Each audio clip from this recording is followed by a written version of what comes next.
Hello guys, இன்னைக்கு நம்ம எதை பற்றி பேச போகிறோம் அப்படின்னா இதை பற்றி தான். இந்த வீடியோ கொஞ்சம் பார்த்துட்டு வந்துருங்க. மாதிரி இருக்கான். ஏன் இந்த மாற்றங்கள்? போன ஜென்மத்தில் நீங்கள் என்ன செஞ்சீங்களோ அதை பொறுத்து உங்களுக்கு இந்த பிறவி கொடுக்கப்பட்டிருக்கிறது. இந்த பிறவி ஆமாங்க, இவர் சொல்கிற மாதிரி மறுஜென்மம், இந்த பூர்வ ஜென்மம், புண்ணியம் இதெல்லாம் உண்மையா? அறிவியல் இதை பற்றி என்ன சொல்லுது? அதையும் தாண்டி அவர் பேசின பேச்சுக்கு பின்னாடி இருக்கக்கூடிய அபத்தம் என்ன, ஆபத்து என்ன அப்படிங்கிறத இந்த வீடியோவில் ரொம்ப தெளிவாக பார்க்கலாம்.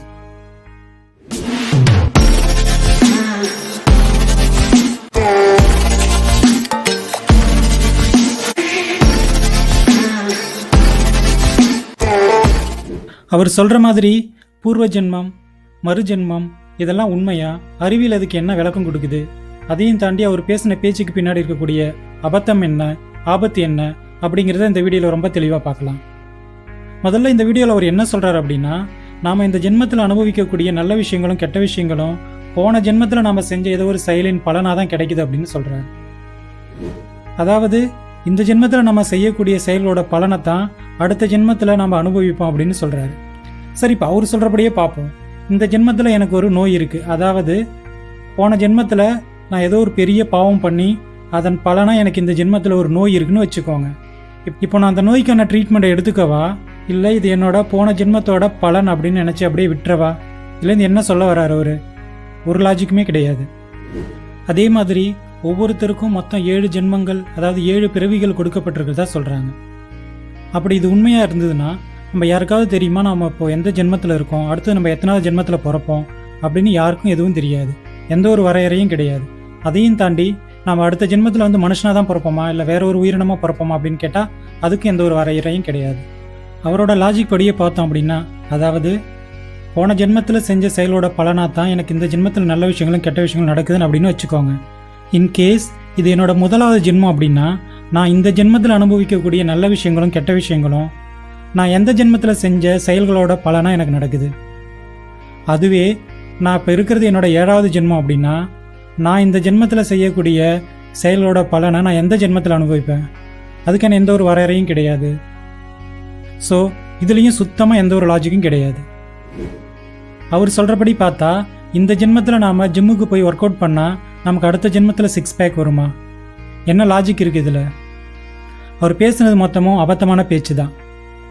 இப்படிலாம் ஒரு ஸ்கூல் ஸ்டூடெண்ட்ஸ் முன்னாடி போய் நாம் இந்த ஜென்மத்தில் அனுபவிக்கக்கூடிய நல்ல விஷயங்களும் கெட்ட விஷயங்களும் போன ஜென்மத்தில் நம்ம செஞ்ச செயலோட பலனாக தான் கிடைக்குதுன்னு சொல்லும் பொழுது, அங்கேருந்த ஒரு பார்வை மாற்றுத்திறனாளி தமிழாசிரியர் சங்கர் அவர்கள் அவரோட பேச்சை பாதியிலே நிப்பாட்டி அவரோட தொடர்ந்து வாக்குவாதமாகுது. அது பின்னாடி ரொம்ப பெரிய பேசு பொருளாகவும் ஆகுது. இதை கொஞ்சம் திங்க் பண்ணி பாருங்கள். இப்படிலாம் அவர் பேசும்பொழுது அங்கேருந்த பார்வை மாற்றுத்திறனாளி தமிழாசிரியரையும் சேர்த்து வேற யாராவது ஒரு ஸ்டூடெண்ட் மாற்றுத்திறனாளியாக இருந்திருந்தாங்க அப்படின்னா அவங்களோட மனசு எந்த அளவுக்கு கஷ்டப்பட்டிருக்கும்? அவங்க என்ன நினச்சிருப்பாங்க?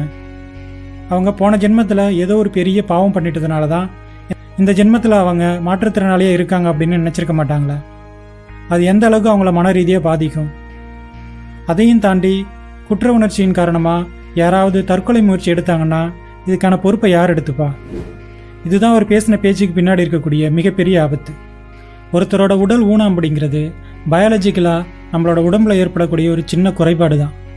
அது உடனே நம்ம வந்து போன ஜென்மத்தில் பெரிய பாவம் பண்ணிட்டோம், அதனால தான் நமக்கு இப்படிலாம் இருக்குது அப்படின்னு நினச்சிக்க கூடாது. அது மாதிரி யாராவது உங்கள்கிட்ட வந்து சொன்னாலும் அதை நம்பாமல் அதை அப்படியே அவாய்ட் பண்ணிவிட்டு நம்மளோட இந்த லைஃப்பை நமக்கு பிடிச்ச மாதிரி வாழ்ந்துட்டு போகிறது தான் நமக்கு நல்லது. இப்போது மறுஜென்மத்தை பற்றி அறிவியல் என்ன எக்ஸ்பிளனேஷன் கொடுக்குது அப்படின்னு பார்க்கலாம். ரீஇன்கிரினேஷன் சொல்லப்படக்கூடிய மறுஜென்மத்தை பற்றி நிறைய சயின்டிஸ்ட் நிறைய காலகட்டத்தில் நிறைய ரிசர்ச் பண்ணியிருக்காங்க. அதில் ரொம்ப முக்கியமானவர் யாருன்னு பார்த்தீங்கன்னா இயான் ஸ்டீவன்சன். இவர் என்ன பண்ணியிருக்காரு அப்படின்னு பார்த்தீங்கன்னா, அதாவது 2 வயசுலேருந்து 5 வயசுக்குள்ளே இருக்கக்கூடிய 2500 சில்ட்ரன்ஸ் கிட்ட, அதாவது இவங்க எல்லாருமே வந்து தன்னோட பூர்வ ஜென்ம நினைவுகள் வந்ததாக வந்து சொல்லியிருக்காங்க. இவங்கள்ட்டலாம் ஒரு ஸ்டடி பண்ணும்பொழுது என்ன சொல்கிறாரு அப்படின்னா, இந்த 2500 ஸ்டூடெண்ட்ஸும் வந்து தன்னோட பூர்வ ஜென்ம பேர் என்ன, ஊர் என்ன, என்னவா இருந்தாங்க, இது மாதிரியான நினைவுகளை வந்து ஷேர் பண்ணிக்கிட்டு தான் சொல்கிறாரு. இதில் இன்னொரு கவனிக்கப்பட வேண்டிய விஷயமா என்ன சொல்கிறார் அப்படின்னா, இந்த குழந்தைகளும் இந்த குழந்தைகளோட பெற்றோர்களும் அவங்கள சார்ந்த சமுதாயத்தையும் பார்த்தீங்கன்னா இந்த மறுஜென்மம் போன ஜென்மம் மாதிரியான கருத்துக்களில் ரொம்ப நம்பிக்கை உடையவங்களாக இருக்காங்க அப்படின்னு சொல்கிறார். அதுக்கப்புறம் டாக்டர் ஜிம் டக்கர் அப்படின்னக்கூடிய ஒரு சைல்டு சைக்காட்டிஸ்ட் என்ன பண்ணியிருக்காரு அப்படின்னா, அவரும் இதை மாதிரி நிறைய சில்ட்ரன்ஸ் கிட்ட நடத்தின ஒரு ஸ்டடியில் எல்லாருமே வந்து நிறைய பூர்வ ஜென்ம நினைவுகள், அதாவது பேர் ஊர் மாதிரியான பூர்வ ஜென்ம நினைவுகளை வந்து ஷேர் பண்ணிக்கிட்டாங்க அப்படின்னு சொல்கிறாரு. அப்போ இந்த பூர்வ ஜென்மன்றது உண்மையா அப்படின்னு கேட்டால் அதான் இல்லை. அதாவது இவங்க பண்ண ஸ்டடீஸ் எல்லாம் பார்த்தீங்கன்னா நான் சிஸ்டமேட்டிக் ஸ்டடீஸ். அதாவது இந்த சிஸ்டமேட்டிக் ஸ்டடீஸ்னால் எப்படி இருக்கணும் அப்படின்னு பார்த்தீங்கன்னா ரீப்ரொடியூசபிளாக இருக்கணும். அந்த ஸ்டடியை யார் பண்ணாலும் எப்போ பண்ணாலும் ஒரே மாதிரியான ரிசல்ட் கொடுக்குற மாதிரி இருக்கணும். ஆனால் இவங்க பண்ணதெல்லாம் வந்து நான் சிஸ்டமேட்டிக் ஸ்டடீஸ். அதாவது இது மாதிரியான ஸ்டடீஸை வேறு யார் பண்ணாலும் எப்போ பண்ணாலும் அதே மாதிரியான ரிசல்ட்டை கொடுக்குமான்னு கேட்டால் கிடையாது. அது மட்டும் தானான்னு கேட்டால் அறிவியல் இதுக்கு நிறைய ஆல்டர்னேட்டிவ் எக்ஸ்பிளனேஷனை கொடுக்குது. அதில் ரொம்ப முக்கியமானது பார்த்தீங்க அப்படின்னா கிரிப்டோம்னீசியா. அதாவது கிரிப்டோம்னீசியா அப்படிங்கிறது கொஞ்ச நாளைக்கு முன்னாடி நம்ம ஏதாவது ஒரு தகவலை யாராவது சொல்லி இல்லை எங்கே இருந்தாவது தெரிஞ்சுக்கிட்டு இருந்திருப்போம்.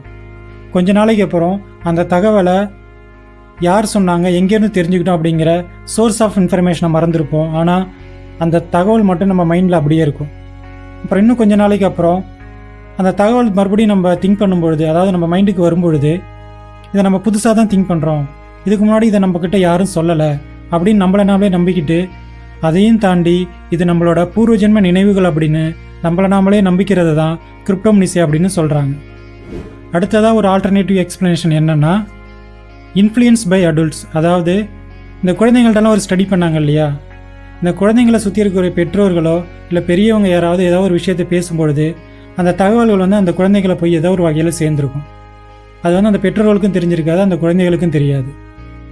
பின்னாடி அந்த தகவலை, அது ஒரு இன்ஃபர்மேஷன் அந்த குழந்தைங்கள் ஏதோ ஒரு காலகட்டத்தில் சொல்லும் பொழுது இந்த தகவல் வந்து இந்த குழந்தைங்களுக்கு போய் சேர்ந்துருக்க வாய்ப்பே இல்லை அப்படின்னு பெரியவங்களே நம்பி, இது அந்த குழந்தைகளோட பூர்வ ஜென்ம நினைவுகள் அப்படின்னு நம்பி இது ஒரு பெரிய பேசுபொருள் ஆகுறாங்க. இதை தான் வந்து சயின்ஸ் இதுக்கு ஆல்டர்னேட்டிவ் எக்ஸ்பிளனேஷனாக கொடுக்குது. இதையும் தாண்டி மறுஜென்மன்னு ஒன்று இருக்குது அப்படின்னு அறிவியல் ரீதியாக யாராவது ஸ்ட்ராங்காக ப்ரூவ் பண்ணியிருக்காங்கன்னா இது வரைக்கும் கிடையாது. இருந்தாலும் இந்த மறுஜென்மம், பூர்வ ஜென்ம புண்ணியம், இது மாதிரியான கருத்துக்களை வந்து நிறைய பேர் நம்புகிறாங்க. சமுதாய ரீதியாகவும் மதம் ரீதியாகவும் நிறைய பேர் நம்புகிறாங்க.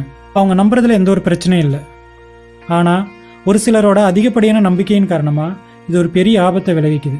இப்போ ரீசெண்டாக 2023 பப்ளிஷ் ஆன ஒரு ரிசர்ச் ஆர்டிக்கல் என்ன சொல்கிறாங்க அப்படின்னா, இது மாதிரி மறுஜென்மம், போன ஜென்ம புண்ணியம், இது மாதிரியான விஷயங்களில் நம்பிக்கை உடைய நிறைய மக்கள் வந்து என்ன பண்ணுறாங்க அப்படின்னா நிறைய சூசைட் கமிட் பண்ணிக்கிறாங்க. அதாவது அவங்களோட மனசில் சூசைடல் தாட்ஸ் நிறைய வருது அப்படின்னு ஒரு ஸ்டடி பண்ணியிருக்காங்க.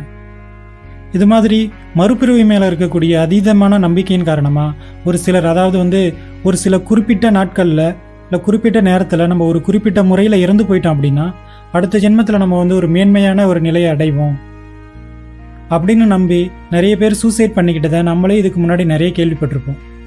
ஸோ இப்போ இதுலேருந்து நம்ம என்ன தெரிஞ்சுக்கணும் அப்படின்னா, இது மாதிரியான விஷயத்த யாராவது சொன்னாங்க அப்படின்னா அதுக்கு பின்னாடி இருக்கக்கூடிய லாஜிக் என்ன, அதுக்கு பின்னாடி ஒரு சயின்டிஃபிக் பாசிபிலிட்டிஸ் என்ன, சயின்ஸ் என்ன, இது எல்லாத்தையுமே நம்ம வந்து அண்டர்ஸ்டாண்ட் பண்ணிக்கிட்டு அது சரியாக இருந்தால் தான் அதை நம்பணும். அப்படி அதில் எந்த ஒரு லாஜிக்கும் இல்லை, அப்படி நடக்கிறதுக்கு வாய்ப்பே இல்லை அப்படின்னும்போது அதை எதையும் நம்பாமல் நம்ம லைஃப்பை நமக்கு பிடிச்ச மாதிரி வாழ்ந்துட்டு போயிடணும். இந்த வீடியோவில் சொன்ன கருத்துக்கள் உங்களுக்கு பிடிச்சிருந்ததுன்னா, லாஜிக்காகவும் இருந்ததுன்னா இந்த வீடியோவை லைக் பண்ணுங்கள். சயின்ஸ் மேலே ஆர்வம் உள்ள உங்களோட நண்பர்களுக்கு இதை ஷேர் பண்ணுங்கள். முக்கியமாக நம்ம சேனலுக்கு சப்ஸ்கிரைப் பண்ணுங்கள். தேங்க்யூ.